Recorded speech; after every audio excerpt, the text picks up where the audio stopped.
ल आज म नागढुङ्गा सुरुङ निर्माण परियोजनातर्फ लिएर जाँदैछु है त। अहिले म ठ्याक्कै सोही परियोजना अन्तर्गतको बलम्बु फ्लाइओभर निर्माण स्थलमा आइपुगेको छु। यहाँ देख्न सकिन्छ बीचको सडकको लेनलाई स्लोप गरेर बिस्तारै ड्याम बनाउँदै ओभरपास ब्रिजमा कनेक्ट गरिएको छ र ओभरपास ब्रिजलाई दाहिने मोडेर सुरुङ मार्ग जाने बाटोतर्फ लगिएको छ। त्यसैगरी यो फ्लाइओभर मुनिबाट चाहिँ नागढुङ्गापट्टिबाट कलङ्कीतर्फ जाने आउने पहिलाकै हिसाबमा सुचारू नै छ भने काठमाडौँदेखि सुरुङ मार्ग हुँदै धादिङको सिस्ने खोला निस्किने गाडीहरू चाहिँ यो फ्लाइओभर ब्रिज हुँदै जाने भए।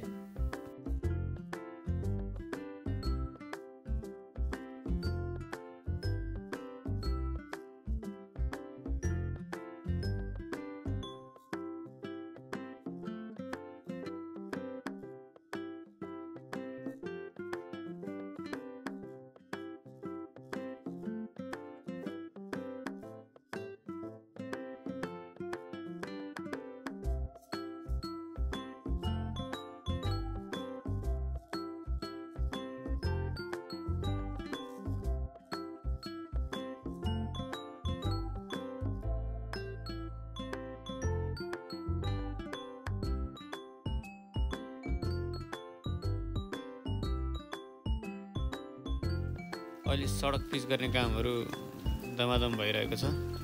सडक पिच गर्नको लागि कम्प्रेसरद्वारा धुलो उडाउने कामहरू पनि भइरहेको देख्न सक्छौँ। अलमोस्ट रेडी पोजिसनमा हो। केही रङरोगनको डेकोरेसनको र यसको फिनिसिङका काम बाहेक अरू सबै काम भइसकेको हामी प्रत्यक्ष देख्न सक्छौँ।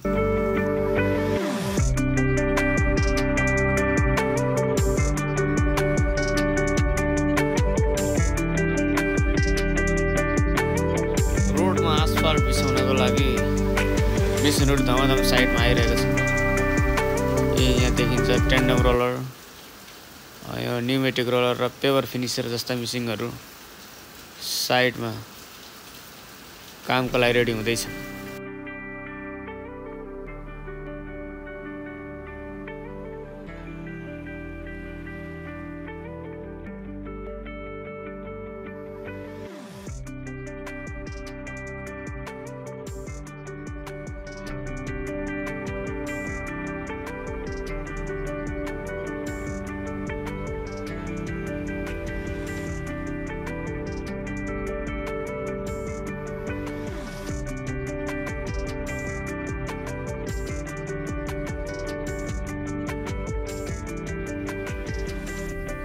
ऊ चाहिँ भाले हो है। सबैले भाले भाले भन्छन्, किनभने मलाई पनि थाहा छैन, उहाँलाई नै सोध्नुपर्छ।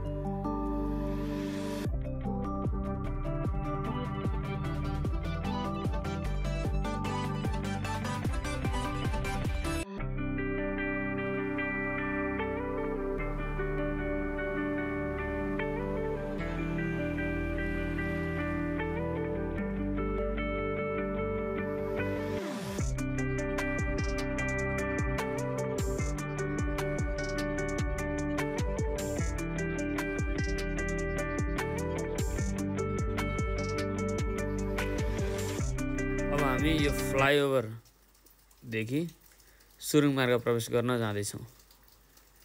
यो चाहिँ अहिले बनेको नयाँ आधुनिक र फराकिलो अनि व्यवस्थित सुरुङ मार्ग जानको लागि बनाइएको नयाँ रोड हो।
अहिले यो सडकमा हिँडिराख्दा यस्तो लागिरहेछ कि हामीले सुनेको र सोचेको भन्दा अझ बढी राम्रो बनेछ।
यस्तो छ सुरुङ मार्गतर्फ जाने बाटो।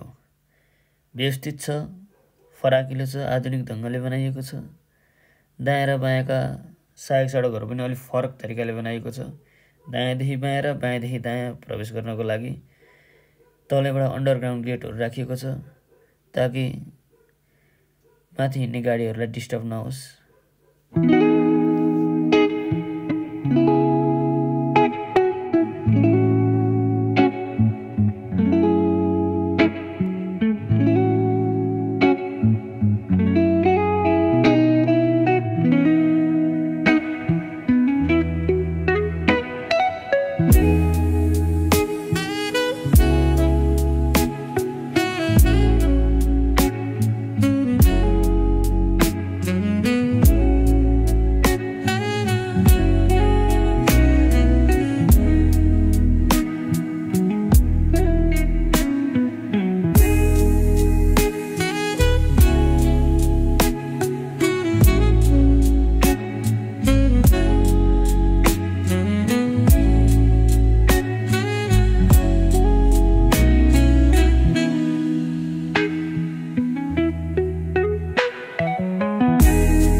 अब बल्ल हामी सुरुङ मार्ग प्रवेश गर्दैछौँ। अबको झन्डै 3 किलोमिटर सुरुङ मार्गको यात्रा तय गरे पश्चात हामी धादिङको सिस्ने खोला निस्कनेछौँ।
मलाई लागिरहेको थियो टनेल प्रवेश गर्नुभन्दा अगाडि भित्र अलिक गर्मी होला, त्यति फ्रेस नहोला जस्तो लागिरहेको थियो हैन। तर अहिले यस्तो फिल भइरहेछ बाहिरै जस्तो लाग्छ क्या, टनलभित्र छु जस्तै लागिरहेको छैन। उज्यालोको लागि लाइटिङ्सहरू यहाँ पर्याप्त मात्रामा छ। भेन्टिलेसन ठाउँ ठाउँमा भएको भएर होला एकदम फ्रेस हावा आइरहेको छ। त्यस्तो कुनै पनि असुविधा अप्ठ्यारो महसुस भएको छैन। त्यस्तो केही फरक नपर्ने रहेछ टनलभित्र जाँदा पनि।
धादिङ सिस्ने खोला निस्किने क्रममा छौँ। लगभग हामी निस्किन लाग्यौँ।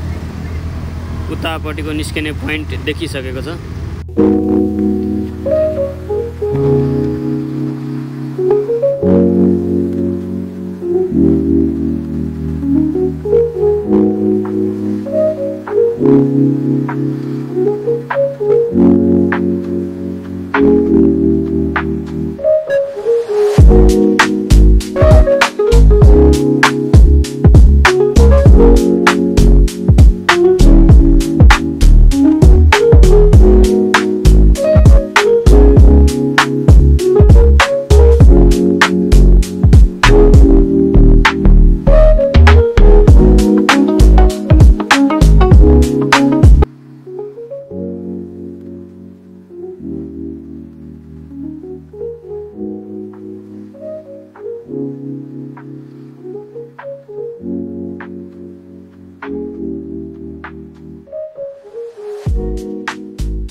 अहिले हामी ठ्याक्कै सिस्ने खोला आइपुग्यौँ। या भनौँ नागढुङ्गा नौबिसे सुरुङ मार्गको अन्तिम बिन्दु। हामीलाई पलम्बु ओभरपास ब्रिजदेखिबाट यहाँ सिस्ने खोलासम्म निस्किन लगभग 15 मिनट लाग्यो।